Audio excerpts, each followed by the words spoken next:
When people make the decision to get married, they do it in large part because they think they're compatible, right? They think this is somebody that makes me happy or that makes me feel loved and that I can love, and these are the priorities for me. I'm Eli Finkel. I am a professor at Northwestern University in the psychology department and the Kellogg School of Management. For most people, that snapshot of 2 years, or whatever it is, that you're dating before you decide to make a marital decision, how representative of your overall life are those 2 years going to be? Are those 2 years when you're, say, in your late 20s and you're building a career and you're still hanging out some with your college friends and you have some new friends, but there aren't screaming toddlers, there aren't newborns like pooping their diapers all the time?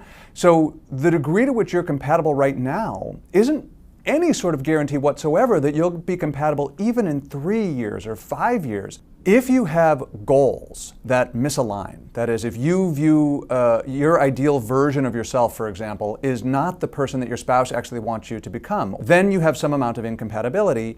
And the question is, how do we reconcile that? How can we increase our level of compatibility? Broadly speaking, there are two things that are necessary. The first is the motivation to do it. We have to decide the relationship is important enough to me that even though my goals really aren't aligned with yours right now, I'm willing to exert the effort. I'm willing to make the sacrifice in order to help us become more compatible. But the second issue is ability, right? If really what you want from your partner is intense philosophical debates or a good tennis sparring partner, you may well have a partner that's not suited to that.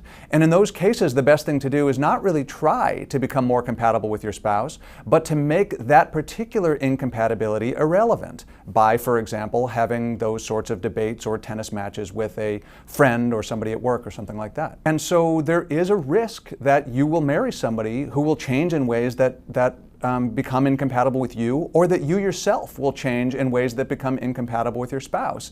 And we know that risk, or at least we should, when we decide to tie the knot.